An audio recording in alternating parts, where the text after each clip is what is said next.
வணக்கம். இலங்கை செய்திகளுடன் நான் நிரோஷன். விரிவான செய்திகளுக்கு முன் தலைப்புச் செய்திகள். உள்ளூர் மூட்டையொன்றின் விலை 100 ரூபாவாக உயரும் அபாயம் உள்ளதாக அகில இலங்கை பேக்கரி உரிமையாளர்கள் சங்கம் எச்சரிக்கை. தேர்தல்களை பிற்போடுவதற்கான முயற்சிகள் இடம்பெற்றால் அதனை எதிர்க்க தயங்கப் போவதில்லை என இலங்கை சட்டத்தரணிகள் சங்கம் அறிவிப்பு. மியான்மர் இணையக்குற்று பகுதியிலிருந்து மீட்கப்பட்டு நாடு திரும்பிய இலங்கையர்களிடம் வாக்குமூலம் பதிவு. தமிழ் முஸ்லிம் மக்கள் மத்தியில் என்னை போன்ற அரசியல்வாதிகளுக்கு வரவேற்பு உள்ளது என நாடாளுமன்ற உறுப்பினர் டிலான் பெரேரா தெரிவிப்பு. தொடர்வது விரிவான செய்திகள். இந்திய முட்டை இறக்குமதி நிறுத்தப்பட்டால் உள்ளூர் முட்டை ஒன்றின் விலை 100 ரூபாவாக உயரும் என அகில இலங்கை பேக்கரி உரிமையாளர்களின் சங்கம் எச்சரிக்கை விடுத்துள்ளது.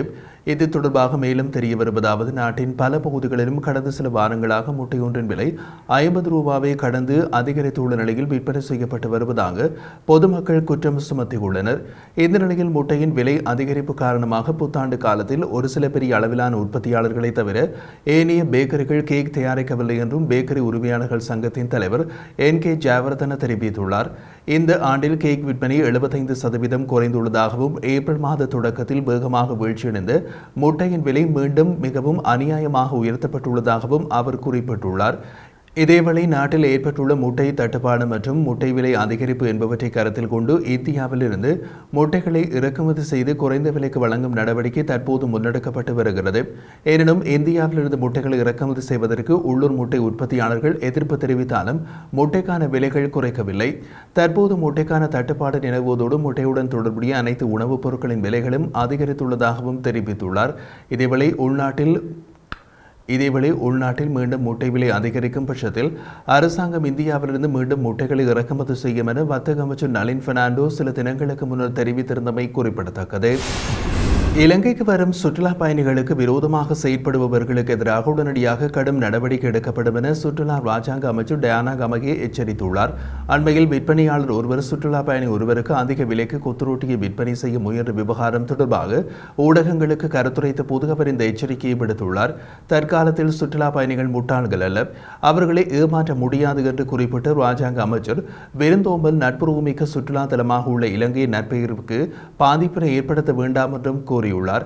அத்துடன் ஏனைய சக வர்த்தகர்களின் வாழ்வாதாரத்திற்கும் தீங்கு விளைவிக்காமல் இருக்க இதுபோன்ற நடவடிக்கையில் ஈடுபட வேண்டாம் என்றும் அவர் வர்த்தகர்களை வலியுறுத்தியுள்ளார்.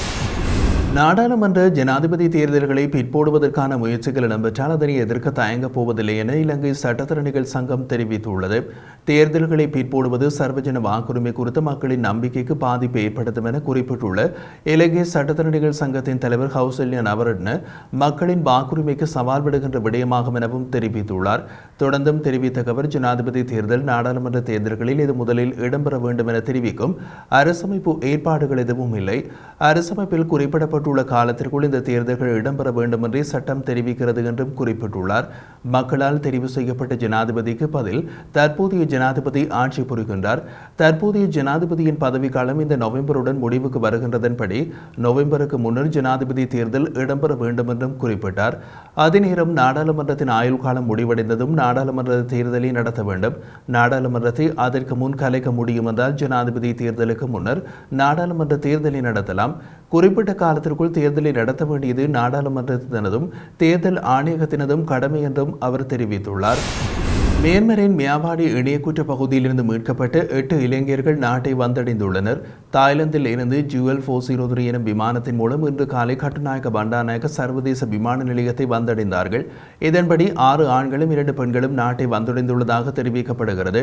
மியான்மரின் மியாவாடி இணையக்குற்ற பகுதியில் தடுத்து வைக்கப்பட்டிருந்த 8 இளைஞர்கள் கடந்த மார்ச் மாதம் 4ஆம் தேதி பாதுகாப்பு படையினரால் மீட்கப்பட்டார்கள். இலங்கைக்கு அனுப்பி வைக்கப்படும் நோக்கில் இவர்கள் மியாவாடி மத்திய போலீஸ் நிலையத்தில் வைக்கப்பட்டிருந்தனர். பாதுகாப்பு நிலைமை தொடர்பாக ஏற்பட்ட பிரச்சினை காரணமாக மியான்மரில் உள்ள இலங்கை தூதரகம் மற்றும் அந்த நாட்டு அதிகாரிகள் அவர்களை தாய்லாந்தில் உள்ள இலங்கை தூதரகத்திற்கு அனுப்பி வைப்பதற்கும் நடவடிக்கை எடுத்தனர். இதன்படி தாய்லாந்தில் அனுப்பி வைக்கப்பட்ட 8 இலங்கையர்களும் இன்று இலங்கையை வந்தடைந்தனர். இந்த நிலையில் அவர்களிடமிருந்து வாக்குமூலங்களை பாதுகாப்பு தரப்பினர் பதிவு செய்ததாகவும் தெரிவிக்கப்படுகிறது. ஜனாதிபதி ரணில் விக்ரமசிங்கே ராஜபக்சக்களின் பக்கம் நிற்கும் வரையில் அவரால் வடக்கு மற்றும் மலையக தமிழர்களின் ஆதரவை பெற முடியாது என நாடாளுமன்ற உறுப்பினர் டிலான் பெரேரா குறிப்பிட்டுள்ளார். இந்த விடயம் தொடர்பாக அவர் மேலும் தெரிவிக்கையில், எதிர்வரும் ஜனாதிபதி தேர்தலில் நாட்டில் உள்ள வாக்காளர்களில் 40% யாருக்கு வாக்களிப்பது என்பதை இன்னமும் தீர்மானிக்கவில்லை. இந்த நிலையில் எஞ்சியுள்ள 60% வாக்குகளை வைத்துத்தான் கருத்து கணிப்புகள் வெளிவரும் நிலையில் அது உறுதியான முடிவாக அமையாது என்றார்.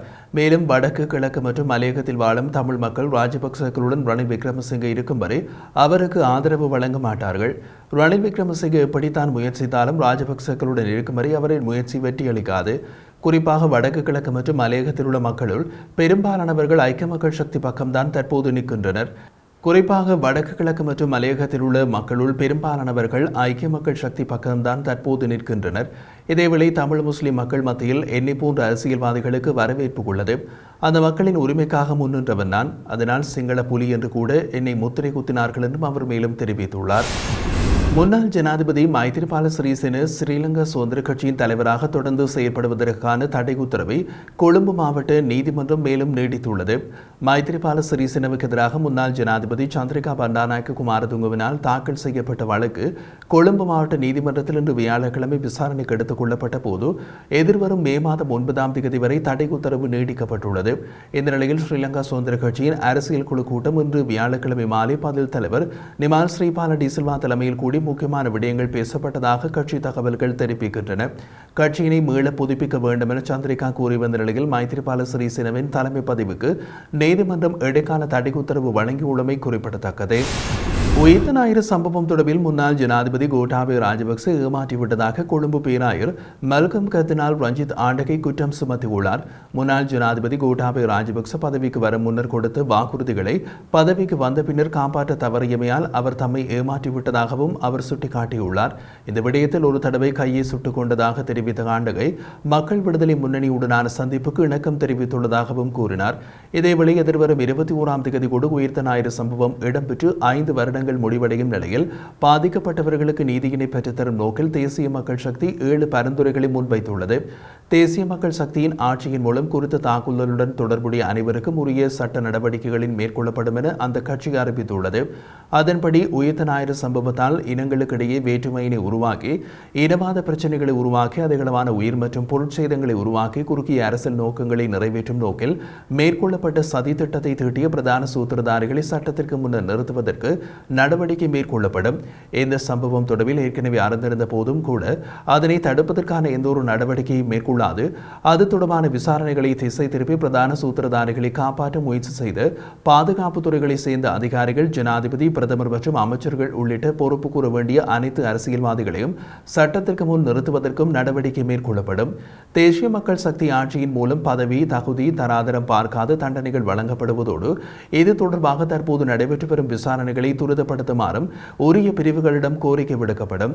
தற்போது வெளிநாடுகளில் தஞ்சம் புகுந்திருக்கும் இதனோடு தொடர்புடைய நபர்களை நாட்டுக்குள் அழைத்து வர உரிய நடவடிக்கைகள் மேற்கொள்ளப்படும். இதனால் பாதிக்கப்பட்டவர்களுக்காக உயிர் மற்றும் பொருட்சேதங்களுக்கு உரிய நஷ்டஈடு வழங்கும் முறைமையினை அறிமுகப்படுத்துவதோடு அவர்களின் மனநிலையை சீர் செய்யும் நோக்கில் உளவியல் வேலை திட்டங்களை அறிமுகப்படுத்தப்படும்.